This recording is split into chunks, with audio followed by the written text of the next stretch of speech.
Hi, this is KD Young. This is Josh Rucker. This is the Wealth Effect. We talk about business, community, Personal development, and financial pathology. Hey, man, it's 2020. It is 2020. The end. We're closing it down. Last man. quarter. We're closing it down. Last quarter, man. You know what that means? You called me the other day. Yeah. And you told me that you have been performing very well this last quarter in your business. Yo, so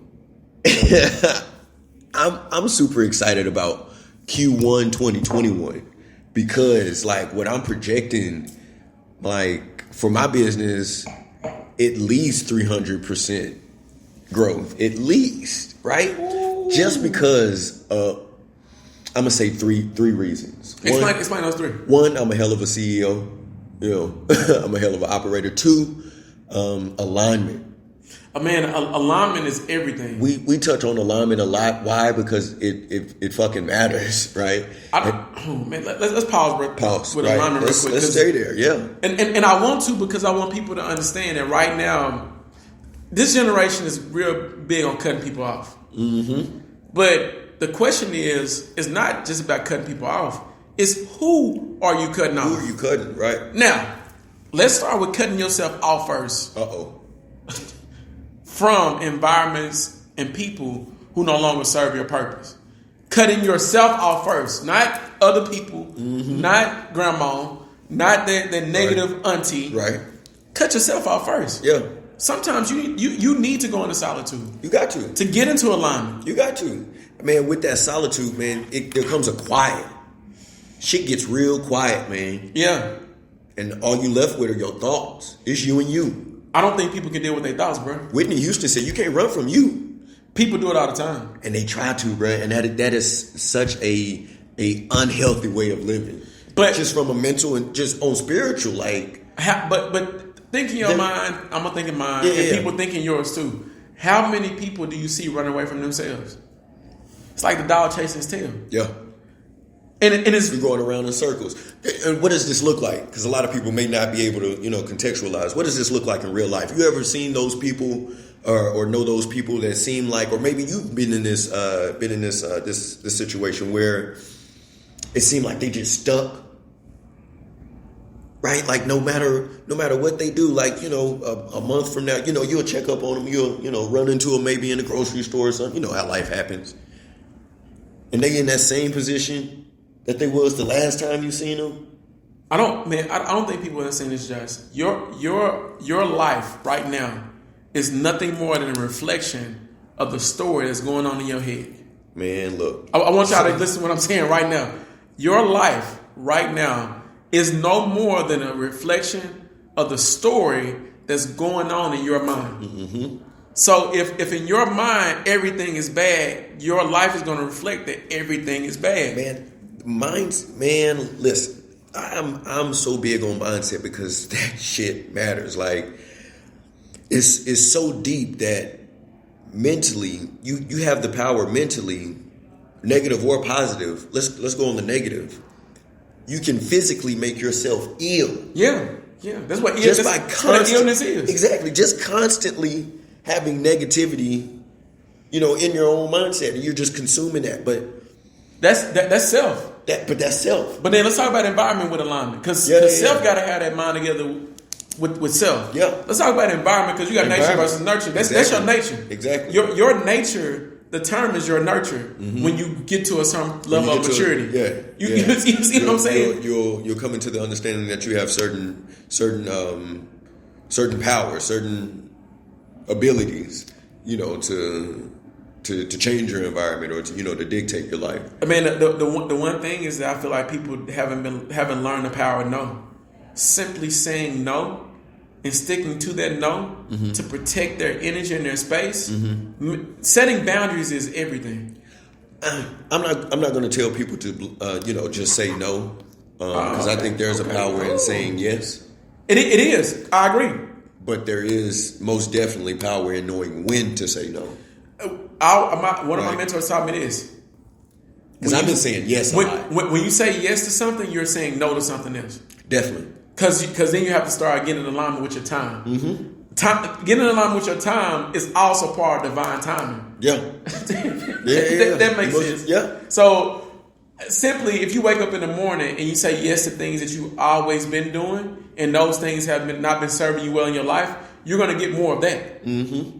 But if you wake up and you say yes to the things that you aspire to become, or that you're becoming in that moment, then your life is going to be full of more things like that. Inherently, you're saying no to those toxic behaviors, those negative thoughts, those people that always got, bullshit going on in their lives, right? Because you're saying, no, I don't have time to invest in that type of situation. Your time. Why? Because, man, listen, time is all we have. That's the most valuable thing that we have. How you spend your time equals to how your time serves you. That's it. Like I do a lot of self, reflection. I'm in my head a lot. And I just realized that you can take a snapshot, of your life and backtrack it to decisions that you've made. You can. I always everything makes sense going backwards. It does, right? It does. I promise it does. And that's why it's so important that we just don't blindly go through life. Like, we have to have strategies in this shit. Like, if you just out here going 100 miles an hour saying yes and yes and no and yes randomly, no strategy, no plan, no goals, you're going to end up nowhere. I used to be that person. Huh? I did too. I used to be that person. Most definitely. I used to be look, I'm a transparent person in this way. I used to be that because I was saying yes to everything and saying no to myself. Man, I was saying yes to everything that felt good, everything that made me feel good. It's like a hit of dopamine. That's all it was. It's like yes is a hit of dopamine. It's like, give me some more dopamine. Yes. So, hey, look. So, reason talking about mindset and alignment, Josh, you had one more thing. You said number one was you said number one? One, I'm a hell of a CEO. Gotcha. And then number two was alignment. And three was what? Three, it's a difference between commodities-based and needs-based. Ooh, service versus that's a future podcast. That is a future. So let's touch on it. Okay, cool. I really love this topic. And then we're gonna get into the 8 ways that you can save money on your taxes. Listen, this upcoming this is a beautiful segue. I love it. I ain't mean to cut you off. No, you good, bro. Yeah. So difference commodities and needs, like go back, right? Number 2, alignment, right? You really can't deal with alignment until you deal with number 1, right? And that really deals with, I know I'm a hell of a CEO, I'm a hell of an operator because I know who I am, right? I'm self-aware. Are you self-aware enough to know when you messing up as a CEO? Most definitely. No, I'm asking because most CEOs are not aware of that. Because I'll tell you why. Most CEOs bring their ego to the table. Ooh, leave your ego at home. Hey, I'm gonna tell you, G. Like, you're not getting anywhere, man. Like, because your ego is. When your ego leads, you lose your mind. It's in a sense like facts. Say that again. I like the way you said that. When your ego leads, you lose your mind. Like you lose your sense of thought because you're leading with an emotion and a feeling. It's emotion based, exactly. Like look. Yeah. I want to get into this podcast, but keep going, man. That's a whole podcast in itself. Especially for men. For men, for real. So the reason that you don't see relationships like this a lot is ego. Yeah. Ego. Right? I don't care. Right? Like, and I think that's why it just works, right? Because I don't care. I literally have a really nonchalant demeanor. But the thing is, man, it works because we both understand that we can't. When you're building something great, when you're building something great, you have to check your ego. Yeah, you do. You do. Because I say stuff to Josh all the time, and he say stuff to me. It's like, bro, let me check that. Hey. You know what I'm saying? Like I don't mind being checked. Right. But I don't mind being checked if the checker is someone that deserves to check me. Mm-hmm. Like, I feel that. I don't mind being checked. If you checking me and you like, I don't mind being checked. I don't mind it. I don't either. And to be a great CEO, to get there, and to be a great CEO, you got to leave your ego at home. You do.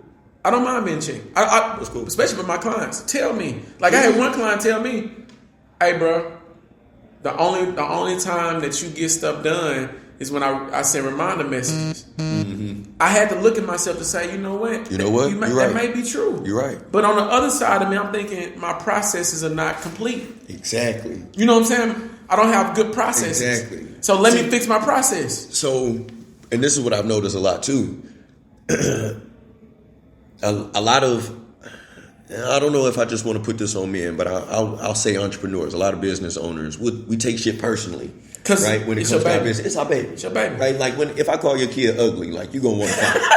Right? I mean, some other kids. And look. The little motherfucker might be ugly. He might be. But your business ugly. Right? Don't take that personally. Right? It's just something that we got to fix. We got to work through. Josh, you posted something on your social media page the other day that really made me. You were asking about failure. Yeah.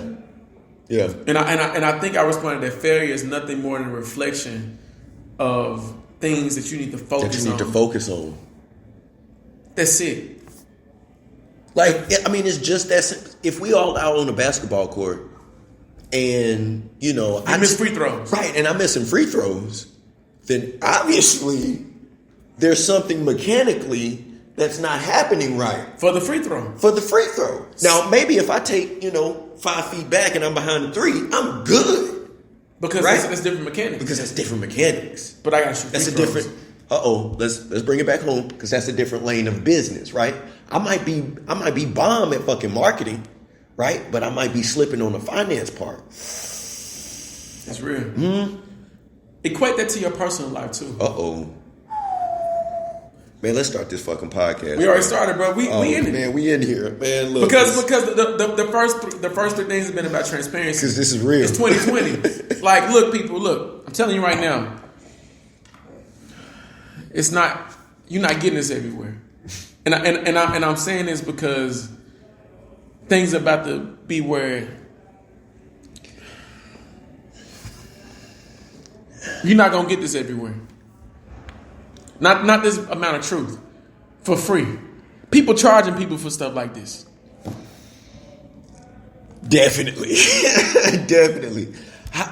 So if we went on social media and we said we're going to host a virtual event, to give away this, just to give away this, it's $100 entry.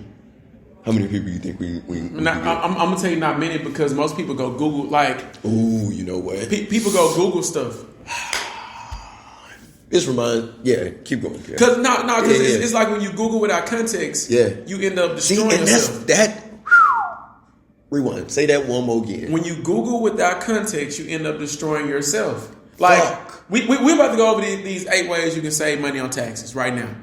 Let me tell you what people will do. So I'm doing exactly what people are going to do. They're going to go to NerdWallet, which NerdWallet is great. Shout out to NerdWallet. I'm giving them free advertising right now. Mm-hmm. They're going to be like 12 tips to cut your tax bill. And they're going to read this. Mm-hmm. And they're going to say, okay, I'm going to follow these steps.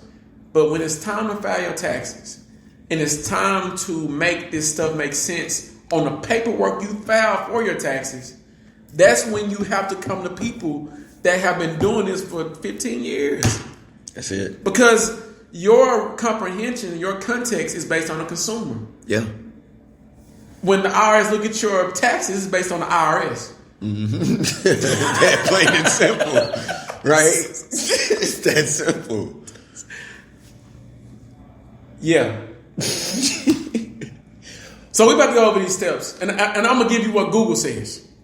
Then at the end of this, we're gonna give you how you can apply this. How you can actually apply it, yeah. So number 1, Josh, is to change or look at your W-4 form. Yep, man, and because I worked in HR for a number of years, dealt with W-4s and that and the like for a lot, every fucking employee, right? The amount of mistakes that I saw on just the W-4s, just from talking to people, like just figuring out what their actual real, and seeing this is why context is important. And people don't like to read. Josh.